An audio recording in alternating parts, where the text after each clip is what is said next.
my portfolio. Pimp my portfolio.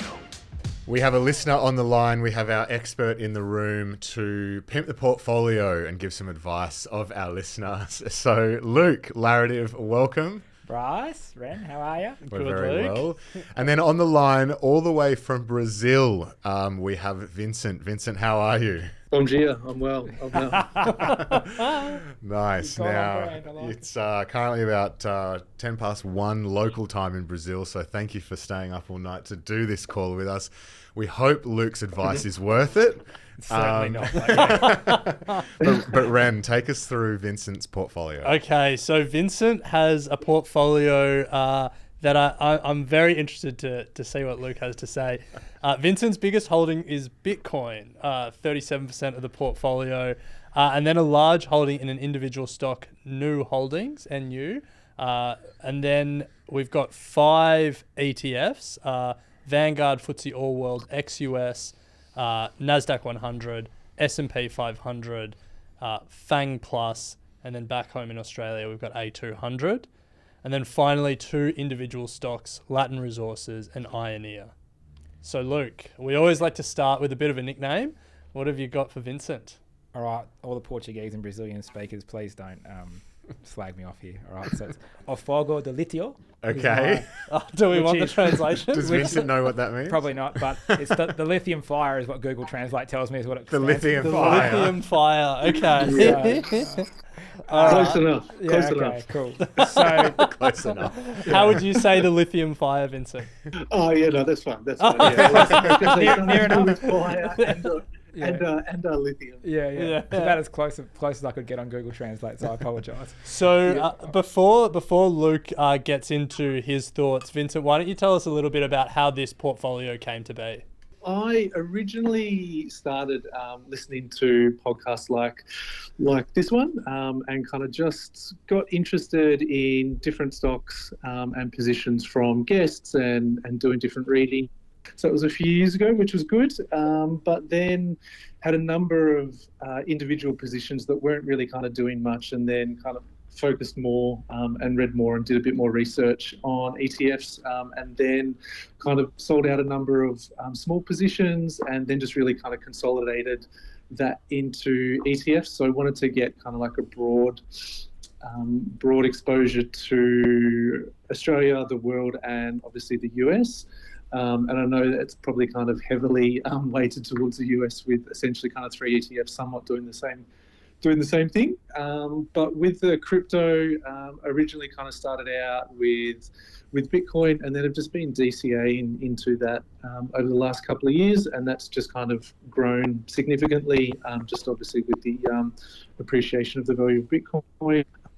And that was a position which opened to go just from exposure to markets here and what it was trying to achieve, and have just regularly kind of add into that NU position once funds become available. Nice. All right. I'm going to go Luke? quick and try and get because there's actually like a fair bit to cover here. Sure. Okay, so like we're going to talk about like core and satellite, which is kind of where he's living in a weird and wonderful kind of way. So Latin Resources, LRS, it's been taken over by Pilbara Minerals now. That's gone. That deal's done. So that's fine. I'm not the biggest fan of that acquisition from a Pilbara Minerals perspective, but you don't care about that, so move on. I think Pilbara Minerals, for the record, will write a check to Wildcat and get that taken over, which we've talked about on this pod, but just before. Ioneer, it's not looking like a winner in lithium at the moment. If it was me, I'd just take a tax loss, get into another DLE company like Vulcan Energy Resources, which I think is a good buy. Cool, so that's those two done. New Holdings. I'm not an expert on this company, but I did, out of intrigue, have a bit of a quick flick. And by a quick flick, I mean Monday afternoon, Australia Day, an hour. Luke having a sniff around. So sounds like they're going to pull the trigger on a bit of an international expansion. In my experience from ASX-listed companies in fintech, which is, I was a pretty early shareholder in Zip. I've been around that payment space for a long time.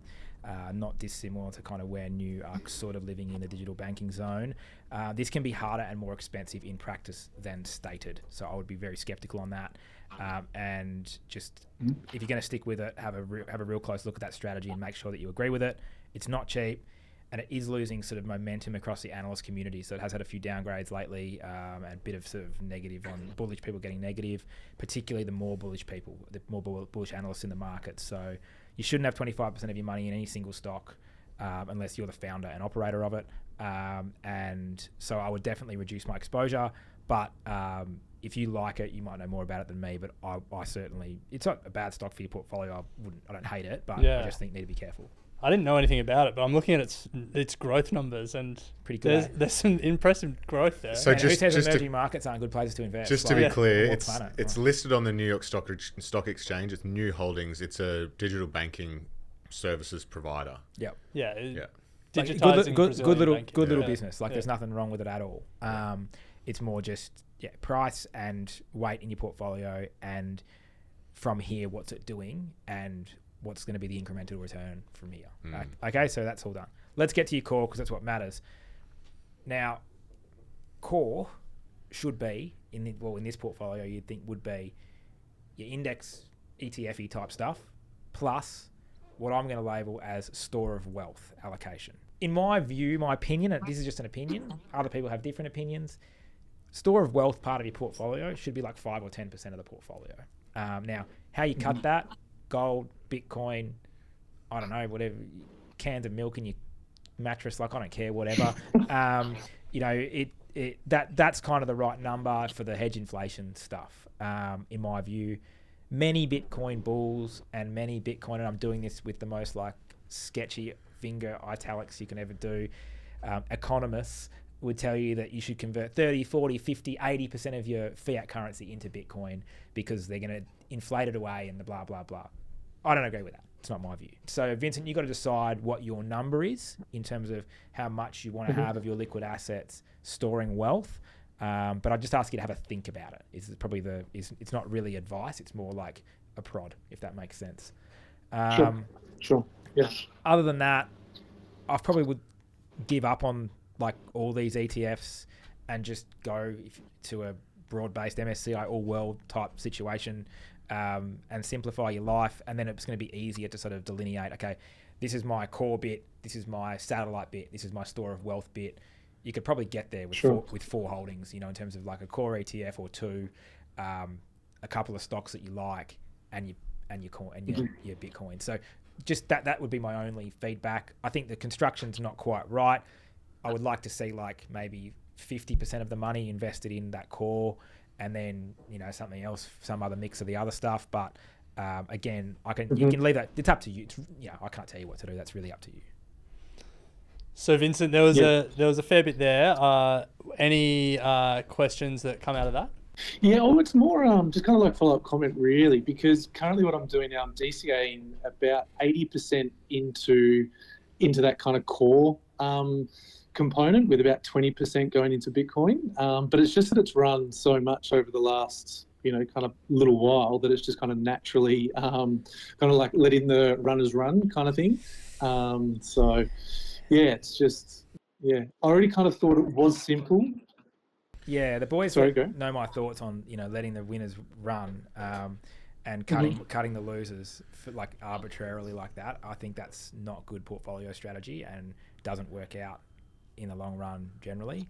I think about rebalancing at regular intervals or at certain thresholds. So let's pretend 35% was your number for Bitcoin in your portfolio as your top end allocation. You didn't want any more money invested in that. When it gets to 37 like it is now, you'd be putting like a watch on it and being like, okay, once it gets to, and maybe 5% tolerance, and then 40, you would have to sell it back down to 35 as part of your rules.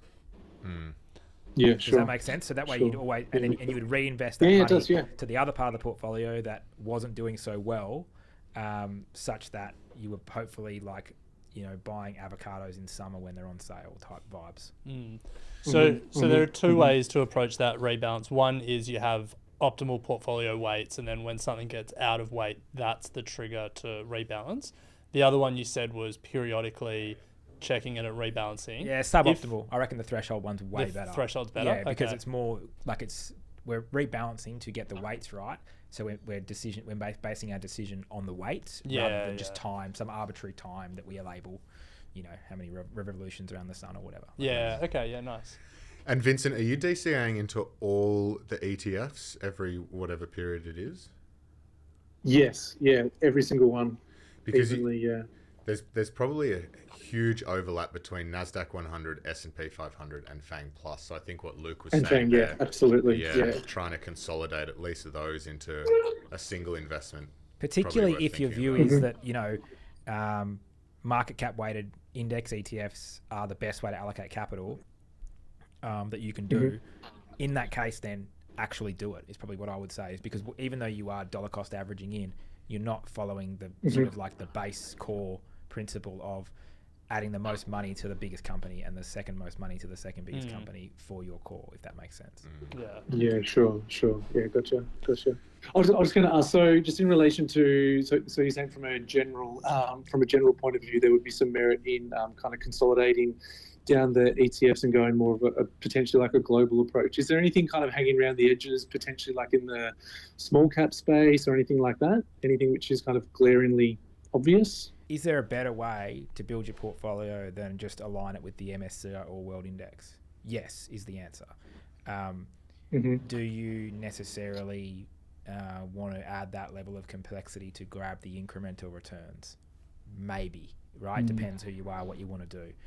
For the purposes of this conversation, I think that's going to tick off a lot of boxes for you.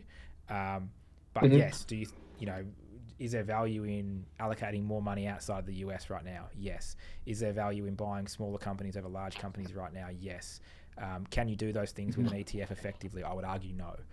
So, it's going to require you researching managers, understanding managers, thinking about your portfolio a little bit more, thinking about, how much money this actually is and how much these incremental tweaks are going to actually mean to you. Because if it's going to be $2,000 extra money, well, I'd probably just argue it's not worth the hassle. If it's going to be $2 million extra money, you might want to argue. Do you understand what I'm saying? The economies of scale start to kind of play out here sometimes too. Yeah. And I think, definitely. for the average person with $100,000 or $200,000 in the market, like it's not that much of a big deal.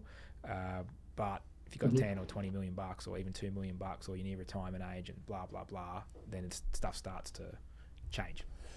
So Vincent, I think the summary is like the building blocks are there, the thinking looks okay. There's some tweaks you can make. Think about the allocation to Bitcoin and your optimal portfolio weightings. The 25% to one's individual stock is, again, think about the weightings there.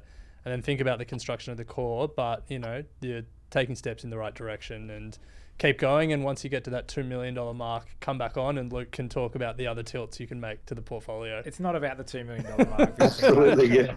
But it is about doing getting the most out of your hard work that you're doing, which is saving money and putting it in the market every month or every week or whatever it is. So congratulations on that. You're doing a really good job. It's a wicked that you've got started investing like this and you've made a few dollars and, it's all going well for you. Congratulations. And I do think, you've got the hard bit you're doing. So just do the easy bit properly. Nice one. Nice. Well, Great. Vincent, thank you for joining us. Thank you for staying up late, and we'll let you go to bed. But no, we appreciate it. Appreciate it. Thanks. All right, Ciao. bye-bye. And a reminder, if you would like to speak to Luke regarding your portfolio or any of our other advisors, you can head to equitymates.com/advice and there will be a form to fill in there. But Luke, as always, absolute pleasure. Pleasure, boys. Always enjoyable. I will say this about investing. Everything you do learn is cumulative. What I learned at 20 is useful.